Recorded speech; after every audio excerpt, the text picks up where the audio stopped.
Good morning, everybody. What's the best idea that you've ever had? The best observation you've ever had about life, existence, of people, of being human? The most profound thing that you've ever seen, not with your eyes, but with your mind. Real poetry, like all real art, I think, comes down to an idea. In literature, we call that idea a theme because the writer takes that idea and they encode it all throughout their work so that the reader picks up on it as they read.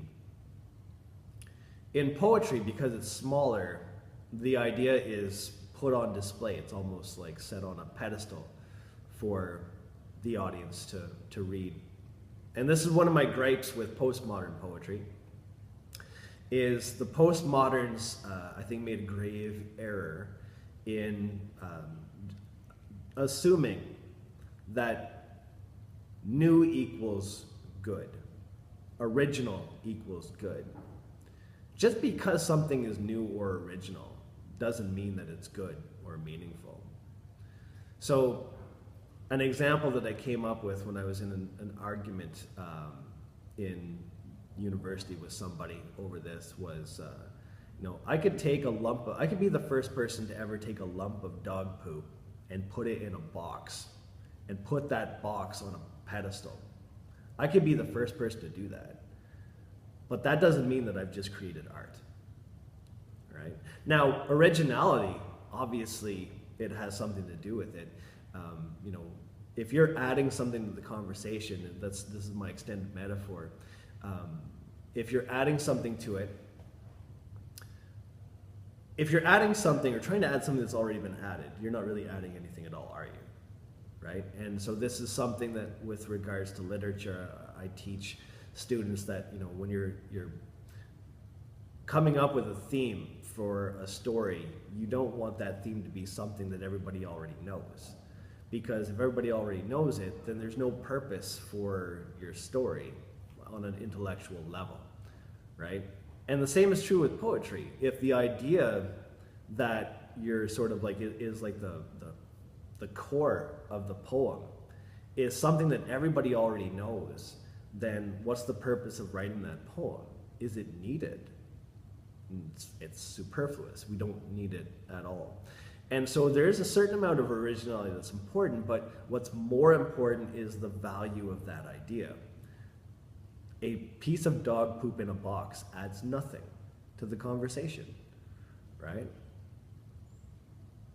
But that doesn't mean that you couldn't have something as simple that does. And I'll get back to self-pity. Is 4 lines that says a lot more than many poems that came before it that are, pages worth. Poems that don't really add very much, but they're beautiful. Like the Belle Dame sans Merci is one from like the Romantic era, which is basically it's foggy. I just came up with it on the spot. But as I recall, it's a story of a knight who's like bewitched by like a woman, and he dies. Very stereotypical of the time to portray, the woman as seductress archetype. There's nothing new about it at all. It's a well-crafted piece of lyrical poetry. It sounds beautiful, as I recall, but it doesn't really add anything. It's not intellectually. It's not beautiful at all. I have a friend who's an author. His name is Louis Mo. I'm dropping a name. If you are a current separatist and you are up on your literature in Quebec, you'll probably know his name. Otherwise, you might not yet. Hopefully, he'll someday rise and be recognized. He's a great writer, and we were having a discussion one night, and he was emphasizing the fact that I was holding up people like Tennyson as being great poets, and he was the one who I think first made me like consider that, you know, it's the ideas that make the words beautiful. Now, I don't believe that, you know, only that's alone true. I think that the real poet among us is able to express beautiful ideas using beautiful words. That's the idea of writer's craft. They're able to craft it. They're able to do what most people can't. That's what artists, I think, really are. They're people who are able to do things that most of us can't. That's what makes them artists. Everybody can tie their shoes. So it doesn't matter how good at tying your shoes you are, you'll never be an artist at it. But not everybody can paint. Not everybody can sculpt. Not everybody can write. Not everybody can sing. So, but the idea has always stuck with me, and it's obviously at the core of the message I'm giving you today. The poet makes words beautiful by speaking words that are profound. The words themselves are, in a sense, like intellectually beautiful. Your mind finds them beautiful because there's something there, there's meaning to them. So I'll hold up another poet instead, T.S. Eliot, who I've referenced before, and I've got a stanza out of one of his poems memorized. And the reason why I'm not big on memorizing poetry, I don't memorize a lot of it, but the reason why I was able to memorize this is because the ideas of the poem really resonate with me. So the poem is called The Hollow Men. We are the hollow men. We are the stuffed men, leaning together, headpiece filled with straw. Alas, our dried voices, when we whisper together, are quiet and meaningless as wind through dry grass, or rats' feet over broken glass in our dry cellar. Shape without form, shade without color, paralyzed force, gesture without motion. Those who have crossed with direct eyes to death's other kingdom remember us, if at all, not as lost, violent souls, but only as the hollow men, the stuffed men. So what is the idea behind this poem? Well, there's many interpretations you could make, but this poem was written in 1925. 1925 is right at a time where people are starting to understand the concept of the crowd. The crowd of people is actually a new thing in history in Western history anyways, because if you go back, before the 1800s, it was hard for crowds to form because there were very few urban settlements. Most people lived a rural lifestyle. And even when you did form a crowd, usually that crowd was like quickly and decisively dispersed by well-armed soldiers. So it wasn't until like the basically like communist-based revolutions, which start the riots start after 1848. But really, the 20th century is the time where the big crowds of workers gathering together for general strikes. The idea of the crowd. What is a crowd?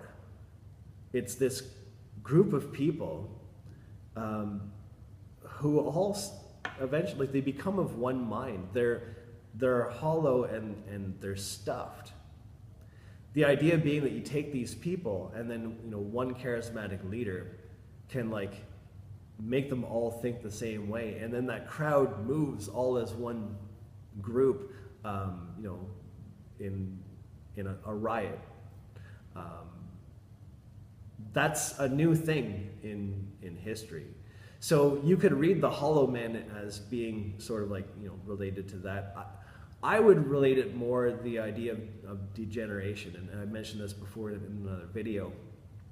The modern poetry tends to be very depressing because they look at the modern world, which is supposed to be progressing, and they pick out, as a good poet should, they pick out problems. They comment on society, and so I think that for me, what I pull out of it is the idea of like a person, a human being essentially hollow and stuffed. Consider modern life, for example. How much time do you spend, if you're like me, it's a lot, it's too much. How much time do you spend on like mindless pursuits, like intaking media? How much media do you take in on a daily basis? And is there like a hollowing process that happens? Like the more media you take in, the more empty-headed you become. I don't know. And I'm not trying to be critical. I'm actually thinking like for myself, I find that, you know, if I spend an hour or two watching, you know, whatever comes up in the recommendations on YouTube, at the end of it, I feel kind of dumb, right? Being stuffed with like all this meaningless sort of content. I wonder what the impact of that is on a civilization. I hear a lot of people saying that we're becoming dumber than, you know, previous generations were. Like, it's weird. Like we know more, but we know less. A good example of that is, you know, a person might know a whole lot about gaming, right? Like, in order to game today, in order to understand a game, you need to be you need to train, right? Modern games, to become good, because the competition level is so high, you need to train. But in the end, if you become amazing at it, like, what do you have? And I'm not trying to be critical of gamers, I'm just asking a question. What do you have? Someday that game will become obsolete, like the cassette tapes that I used to listen to become obsolete. And then what do you have? Are you hollow and stuffed? I don't know. But to me, it's like, it makes me think. And that's what poetry, I think, really is about. A true poem, a real poem, is going to make you think. And so, like I alluded to before in the previous video, there's no science really to this. Basically, you need to become a philosopher. So what I can do is I can direct your thinking in certain ways. And of course, then once you've got an idea, you try to express that using imagery, using metaphors, right? Using the poetic devices that you know, are part of this lesson. It's one thing to have a profound thought. It's another thing to get that profound thought across to an audience and to make them understand it the way that you understand it. Because sometimes, and I mean, it doesn't have to be like a social commentary. Maybe it's a feeling, like, you know, how do you express joy to somebody else? You say, I am happy. But what does happiness actually feel like? Even better, like, what about emotions that don't even have names? What about the feeling that you have when you're the underdog and you are losing at something, whatever it is, not a sport, but just losing at life, and then you pull it together somehow and you win? What is that feeling called? Well, the poet would be able to express that. So this is what I'm getting at, is, you know, again, adding something to the conversation of life or of reality. So whether it's, you know, as poet, you're expressing a commentary on something that you see about existence or about people, or whether you're expressing emotions, whatever it is that, you know, that you're adding, it has to add something in order for it to be meaningful. So that's what this lesson is going to be about. And honestly, it's going to be tedious for a lot of you. It's going to be difficult for a lot of you, because there is no actual science to it. It is most certainly an art, and it involves a whole lot of thinking.